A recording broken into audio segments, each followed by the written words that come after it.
ॐ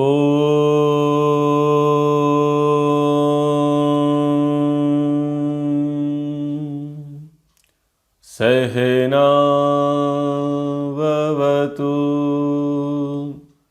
सहनौ भुनक्तु सह वीर्यं करवावहै तेजस्विनावधीतमस्तु मा विद्विषावहै। ॐ शान्ति शान्ति शान्तिः। विशुद्ध मनुस्मृति द्वितीय अध्याय 16 संस्कारों का प्रसंग चल रहा है। मुंडन संस्कार तक हमारा अध्ययन हो गया था। महर्षि मनु जी ने यहाँ मनुस्मृति में कर्णवेध संस्कार का उल्लेख नहीं किया है, परंतु कर्णवेध संस्कार मुंडन संस्कार के पश्चात कराया जाता है और यज्ञोपवीत संस्कार से पूर्व। आज हम यज्ञोपवीत संस्कार अर्थात उपनयन संस्कार पर कक्षा आरंभ कर रहे हैं। उपनयन संस्कार पर कक्षा आरंभ करने से पूर्व आप सबके लिए एक आमंत्रण है शंकाओं के लिए। इस कक्षा के पश्चात आप अपनी सुविधा से व्हाट्सएप के माध्यम से उपनयन से संबंधित शंकाओं को मुझे लिख देवें, जिससे अगली कक्षा में उन शंकाओं का निवारण पाठ के साथ साथ कर लिया जाएगा।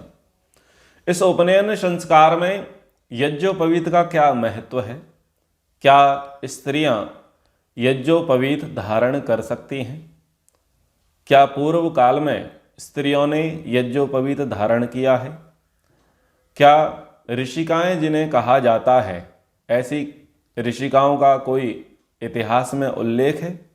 तो ऐसे बहुत सारे विषयों को हम इस कक्षा के अनंतर साथ साथ लेते जाएंगे। शिखा पर भी कई प्रश्न आते हैं। चोटी किस प्रकार से रखना चाहिए, चोटी रखने के क्या विधान हैं, चोटी रखने के शास्त्रों में क्या प्रमाण है, उस पर भी कई प्रश्न आते हैं। तो उन प्रश्नों का भी समाधान यहाँ करने का प्रयास करेंगे। यज्ञोपवीत में 3 धागे होते हैं, 3 धागों का क्या महत्व है। यज्ञोपवीत 96 अंगुल का होता है, तो वो 96 अंगुल किस प्रकार से होता है। और भी अलग अलग वर्ण के यज्ञोपवीत होते हैं, तो अलग अलग वर्ण के यज्ञोपवीत क्यों होते हैं।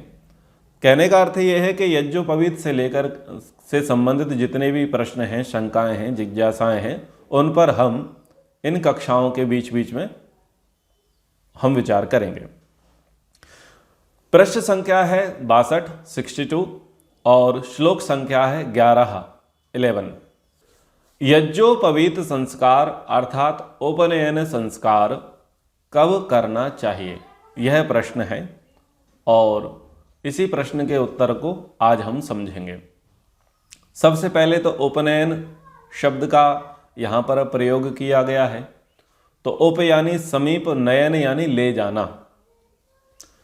समीप ले जाना, जो समीप लेकर के जाए, किसे, विद्यार्थी को।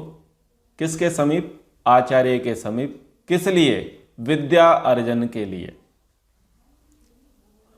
तो एक ऐसा सूत्र, एक ऐसा बंधन, एक ऐसी पद्धति जिसमें विद्यार्थी विद्या के अर्जन के लिए विद्या प्रदाता के निकट चला जाता है और विद्या प्रदाता विद्यार्थी को पूर्ण निष्ठा के साथ विद्या प्रदान करता है, जिस सूत्र में बंध करके, वो सूत्र है उपनयन, जिसे यज्ञोपवीत, जनेऊ, ब्रह्म सूत्र भी कहते हैं।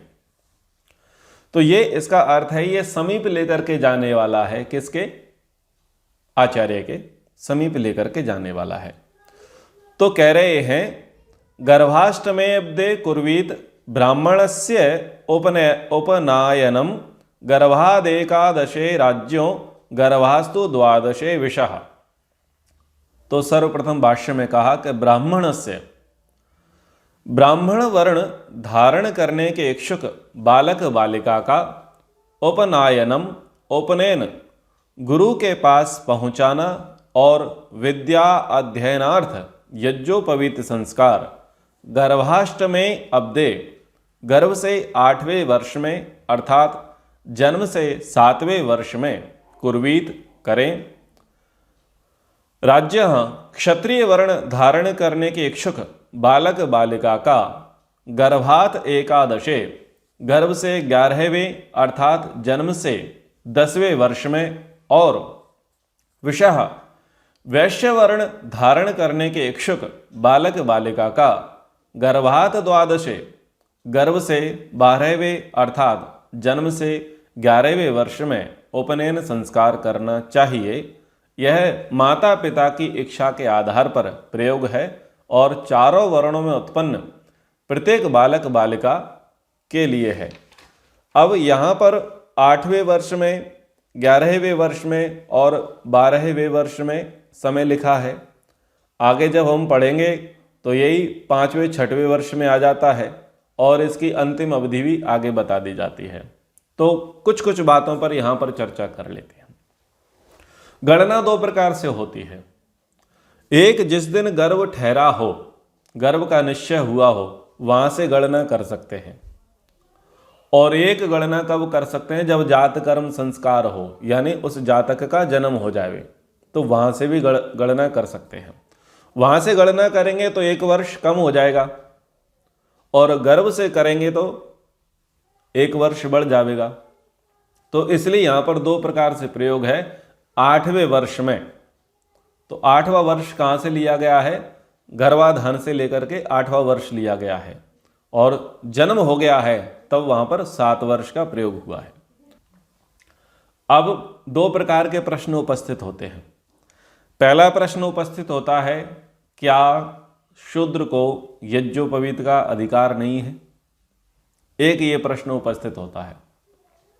दूसरा प्रश्न उपस्थित होता है कि ब्राह्मण वर्ण की इच्छा रख रहे हैं, क्षत्रिय वर्ण की इच्छा रख रहे हैं, शूद्र वर्ण की इच्छा रख रहे हैं, तो ये जन्मना तो नहीं है कि ब्राह्मण के बेटे का 8वें वर्ष में कर देवे, क्षत्रिय के बेटे का मान लीजिए 10वें वर्ष में कर देवे, वैश्य के बेटे का 12वें वर्ष में कर देवे। तो ये जन्मना व्यवस्था जैसी लगती है, कर्मणा व्यवस्था जैसी नहीं लगती। ऐसा लोग आरोप प्रत्यारोप करते हैं। तो इस व्यवस्था को थोड़ा साइड करते हुए थोड़ा वर्तमान में जीने का प्रयास करते हैं। वर्तमान में जिए और बच्चों को देखें। 2 प्रकार की स्थिति है। एक है बच्चों का हुनर, टैलेंट, और दूसरा है माता पिता का टैलेंट। दोनों को देखें। कई माता पिता टैलेंटेड हैं, सिंगर होते हैं और बच्चे को सिंगर बना देते हैं छोटी अवस्था में। डांसर होते हैं, बहुत अच्छे नृत्य कला के जानकार होते हैं और बच्चों को छोटी आयु में नृत्य कराना सिखा देते हैं। ऐसे ही वादक होते हैं, यंत्र वादक होते हैं और बच्चों को वैसा वो सिखा देते हैं। ऐसा होता है या नहीं होता है? होता है। अच्छा, बहुत सारे मार्शल आर्ट्स के प्रेमी होते हैं, जिम्नास्टिक के प्रेमी होते हैं, योगा के, जो आसन व्यायाम की कला है उसके प्रेमी होते हैं माता पिता, और बच्चों को छोटी ही अवस्था में उसमें निपुण कर देते हैं। हाँ या ना? ये हम देखते हैं। यानी वो जिस शिक्षा से ओतप्रोत हैं उन्होंने उसी शिक्षा में बच्चों को ढाल दिया। ये आज हो रहा है या नहीं हो रहा है? हो रहा है। अब ये तो मैंने कहा माता पिता की अपेक्षा से, और अब दूसरा बच्चे की अपेक्षा से। कुछ बच्चों के गुण कर्म स्वभाव क्या होते हैं, पूत के पांव पालने में दिखने लग जाते हैं। तो उनकी योग्यता को देख करके माता पिता एप्रिशिएट करते हैं और उन्हें उस प्रकार का प्लेटफॉर्म प्रोवाइड करा देते हैं कि मेरे बच्चे में पेंटिंग करने के गुण अधिक हैं, वक्तव्य कला के गुण अधिक हैं, नृत्य करने के गुण अधिक हैं और आसन व्यायाम करने के अधिक हैं, जिम्नास्टिक वाले गुण अधिक हैं, उस प्रकार का स्वभाव है, खेलने में वो माहिर है, स्केटिंग करने में वो माहिर है, क्रिकेट खेलने वो माहिर है, उसमें उसकी अधिक रुचि है। तो बच्चों की रुचि भी दिखाई देती है। और वो बच्चा कोई बड़ा नहीं है, वो बच्चा 3 वर्ष का, 4 वर्ष का, 5 वर्ष का, 6 वर्ष का ही बच्चा है। और उसमें भी उस प्रकार के गुणों का आभार, संस्कारों का आभार हो रहा है, वह अपनी रुचि दिखा रहा है। तो देखो, माता पिता के अंदर भी महत्वाकांक्षाएं हैं, भावनाएं हैं, उनके भी गुण हैं, वो उन गुणों को बच्चों को दे रहे हैं। और दूसरी तरफ क्या देखा जा रहा है कि बच्चों के अंदर भी उनके संस्कार उद्बुद्ध हो रहे हैं, उनकी भी रुचि है, तो उसको वहां पर प्रमोट किया जा रहा है। प्लेटफॉर्म प्रोवाइड कराने के लिए माता पिता संघर्ष कर रहे हैं। ये आज हो रहा है। बस यही है ब्राह्मण का, क्षत्रिय का और वैश्य वर्ण का संस्कार। यही है, यही कहना चाह रहे हैं। क्योंकि जब तक आप प्रेजेंट कॉन्टेक्स्ट में बातों को नहीं समझोगे तो पास्ट पर आप उंगली ही उठाओगे। अब ब्राह्मण वर्ण की बात कर लेते हैं। ब्राह्मण वर्ण की बात यह कर लेते हैं कि कोई व्यक्ति ऐसा है जो ब्राह्मण कुल में तो उत्पन्न नहीं हुआ है, क्षत्रिय कुल, वैश्य कुल, शूद्र कुल में उत्पन्न हुआ है, लेकिन वो ब्राह्मण वर्ण से बहुत प्रभावित है। तो वह क्या चाहता है कि मेरा बच्चा ब्राह्मण बन जावे, तो वो उस प्रकार की शिक्षा दीक्षा दिलाने के लिए तत्पर हो जाता है कि मेरा बच्चा हो जावे। और दूसरी तरफ क्या है कि एक ब्राह्मण है और वो चाहता है कि मेरा बेटा मुझसे ज्यादा ब्राह्मण श्रेष्ठ हो जावे, ब्राह्मणत्व के गुण वो आत्मसात कर लेवे। तो वह उस प्रकार से ध्यान में रख करके उसकी शिक्षा दीक्षा पर फोकस करते हैं, उनको पढ़ाने का प्रयास करते हैं, उन्हें सिखाने का प्रयास करते हैं। स्वामी दयानंद सरस्वती जी महाराज को माता पिता ने बाल्यकाल में ही बहुत सारे पौराणिक ग्रंथ स्मरण करा दिए थे, बहुत सारे मंत्र, बहुत सारे श्लोक याद करा दिए थे। जो ब्राह्मण परिवारों में कर्मकांड होता है, उन कर्मकांडों को बच्चे बाल्यावस्था में ही सीख जाते हैं, बाल्यावस्था में ही सीख जाते हैं। तो वो वहां पर क्या, उनके अंदर गुण आ रहे हैं, उसके अंदर वो पैतृक संस्कार हैं, वो संस्कार वहां पर डाले जा रहे हैं। बहुत सारे बच्चे हैं जिनके माता पिता ब्राह्मण नहीं हैं, लेकिन उनके अंदर हरि भक्ति जाग जाती है। बाल संतों के विषय में आपने सुना होगा कि कोई राम कथा वाचक बन गए, कोई भागवत कथा वाचक बन गए, कोई 7-8 वर्ष की बच्ची थी और जैन संत बन गई, कोई छोटे छोटे बच्चे थे स्वामीनारायण मत में चले गए, इस्कॉन में चले गए। ये सब आप देखते ही हैं वर्तमान में। दिशा उनको ठीक नहीं मिली, लेकिन उनके संस्कार किस प्रकार के थे, ब्राह्मणत्व के। और वो अल्प आयु में ही या तो उपदेशक बन गए, कथावाचक बन गए, अथवा उन्होंने संन्यास ले लिया, उस प्रकार से उस संप्रदाय की उन्होंने दीक्षा ले ली बाल्यावस्था में। ये ब्राह्मण होना दिखाई दे रहा है, ब्राह्मण होना दिखाई दे रहा है। अब क्षत्रिय होना दिखाई देगा। अभी 26 जनवरी आने वाली है और वीरता पुरस्कार दिए जाएंगे, तो बहुत सारे बच्चों में साहस होता है, वीरता होती है, और वो छोटी आयु में बहुत बड़े साहस, बहुत बड़े वीरता के कार्य करते हैं, उनको पुरस्कृत किया जाता है। यानी उनके अंदर क्षत्रियत्व होता है, क्षत्रियत्व की भावना उनके अंदर होती है, वीरता, साहस, रक्षा करने का भाव उनके अंदर होता है। कोई बहन अपने भाई को कुएं से गिरते बचा लेती है, कोई आते हुए सांप से अपने भाई की रक्षा कर लेता है।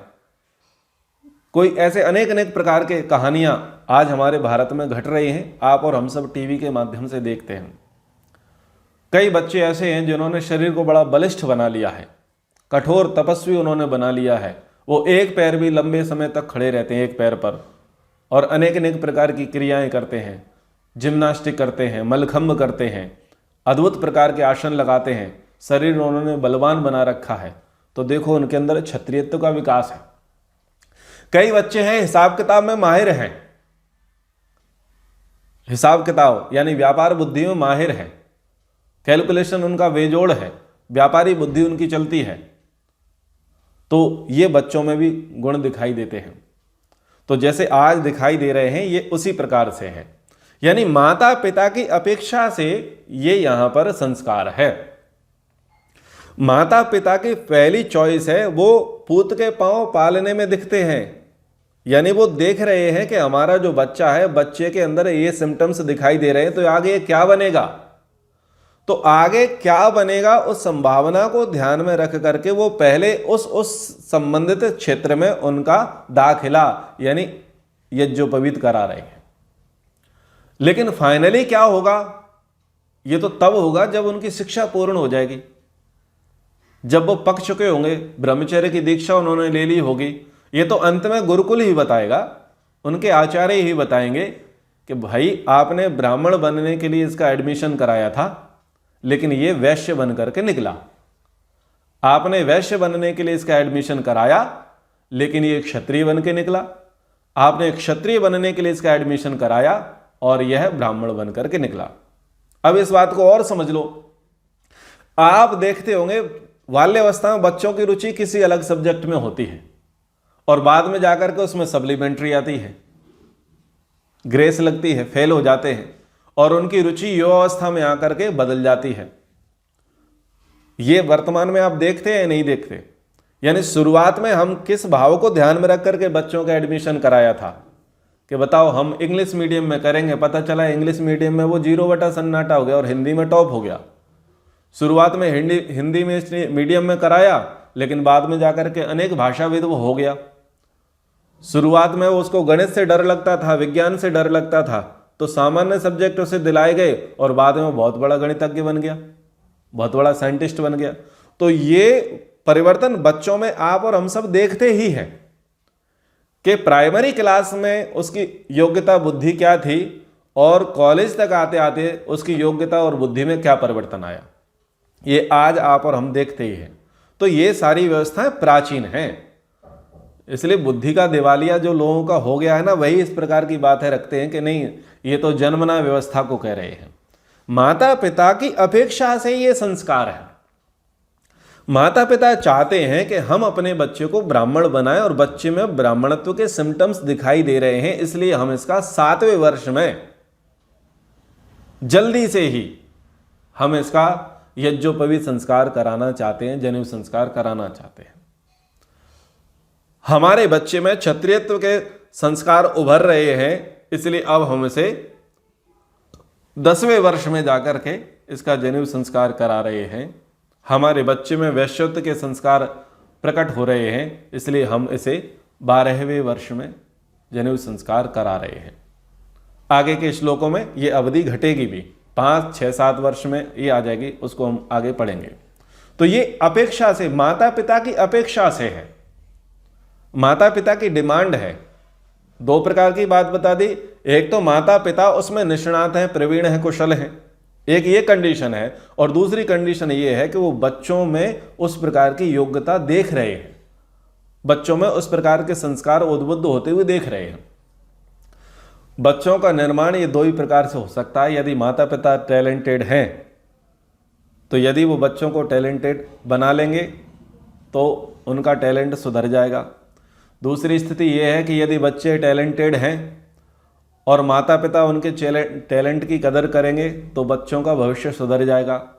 और तीसरी स्थिति यह है कि माता पिता अपना मस्ती में मस्त हैं और बच्चों का टैलेंट नहीं उभर रहा है, टैलेंट बचपन में ही मर रहा है, योग्यता, उनके संस्कार बचपन में ही मर रहे हैं। सर्वाधिक यही हो रहा है, सर्वाधिक यही हो रहा है। क्यों? वो माता पिता अपनी दुनिया में मस्त हैं, अपनी जिंदगी में मस्त हैं, अपने कमाने खाने में मस्त हैं, इसलिए बच्चों पर जितना उन्हें ध्यान देना चाहिए उतना वो ध्यान नहीं दे पाते। तो बचपन में जितना निखार उनके अंदर आ सकता है वो निखार नहीं आता है। एक प्रकार से ये सामाजिक अपराध है कि बच्चों में निखार लाने का समय था, तब हम स्वयं के श्रृंगार में लगे थे, स्वयं के जीवन को देखने में लगे थे। तो ये बात थी। अब जो दूसरा प्रश्न आता है कि शूद्र को यज्ञोपवीत की अधिकारी क्यों नहीं बनाया,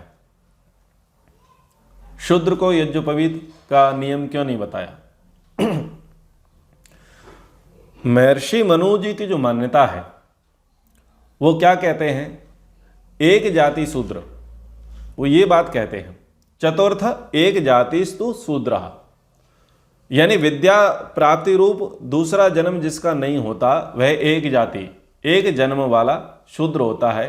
यानी माता के गर्भ से जो उत्पन्न हुआ है वो अभी एक जन्मा है, और एक जन्मा कौन कहा गया है? शूद्र कहा गया है। स्कंद पुराण में या याज्ञवल्क्य के स्मृति में एक वचन आता है, जन्मना जायते शूद्रः।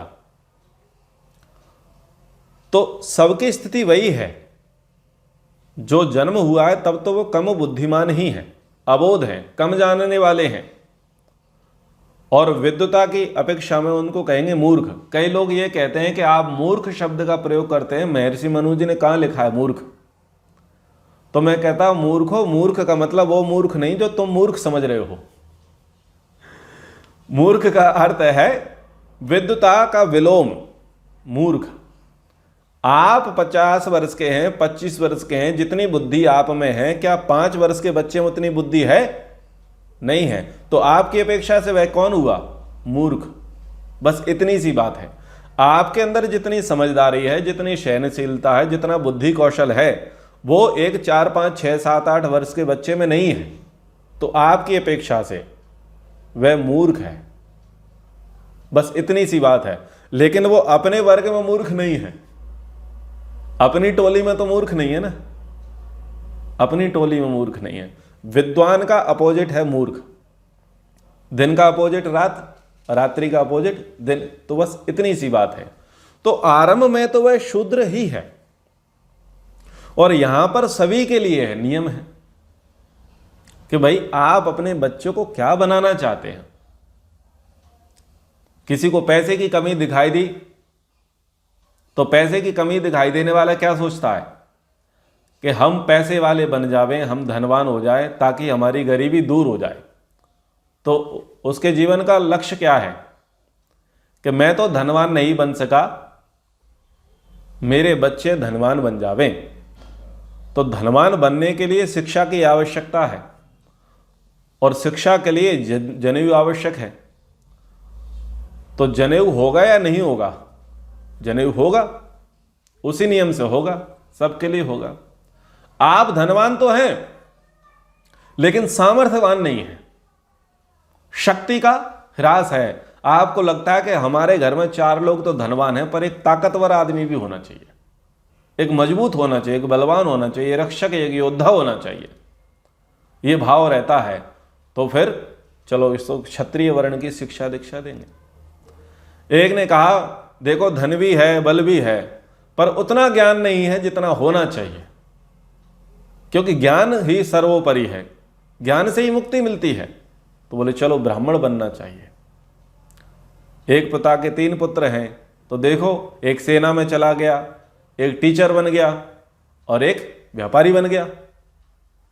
तो ये 3 वर्णों की दीक्षा हो गई, तीनों पढ़ने गए और अलग अलग उन्होंने जॉब कर लिया। 3 बच्चे पढ़े, एक ने D.Ed. B.Ed. किया, PhD कर ली और वो प्रोफेसर बन गया। दूसरे ने NCC ज्वाइन की, स्काउट गाइड ज्वाइन किया, NSS ज्वाइन किया और कॉलेज पास किया और वो सेना में चला गया। तीसरे ने क्या किया, उसने MBA कर लिया, M.Com कर लिया, MSc कर लिया और वो बिजनेस में चला गया। तो एक पिता के 3 संतानें, एक ब्राह्मण बन गए, एक क्षत्रिय बन गई और एक वैश्य बन गई। एक व्यापारी बन गया, एक रक्षक बन गया और एक बुद्धिदाता बन गया, बुद्धि प्रदाता बन गया, ज्ञान प्रदाता बन गया। तो ये आज भी देखे जाते हैं। तो ऐसा नहीं सोचना चाहिए कि महर्षि मनु जी ने इसका निषेध किया है। भाई आपको करना ही है, आपको आगे बढ़ना ही है। लेकिन जो कुछ कुछ अंशों में निषेध किया जाता है वो अति शूद्र के क्षेत्र में है, कि जो बिल्कुल लक्षण नहीं है, अभी बिल्कुल जानते नहीं है, उनके अंदर इतनी समझ नहीं है, उतनी प्रवीणता, निपुणता, कुशलता अभी उनके अंदर आई नहीं है। तो वो पहली रिक्वायरमेंट है कि जनेऊ धारण कर लोगे क्या। लेकिन देखते हैं कि जनेऊ के जो मूलभूत सिद्धांत हैं, जो व्रत नियम हैं, उनको धारण करने का सामर्थ्य अभी इनमें है नहीं। तो बोले कोई बात नहीं, नहीं है कोई बात नहीं, आगे बढ़ाओ, इनको भी पढ़ाओ, आगे जाकर के योग्यता हो जाएगी। आरंभिक वर्षों में नहीं है ना, 5 वर्ष का, 6 वर्ष का, 7, 8, 10, 12 वर्ष की अवस्था में नहीं है, कोई बात नहीं, आगे पढ़ेगा तो आगे जाकर के भी हो जाएगा, क्योंकि अभी अवधि समाप्त नहीं हुई है। यज्ञोपवीत धारण करने की अवधि समाप्त नहीं हुई है, ये तो आरंभिक चरण है, आगे और भी अवधि है।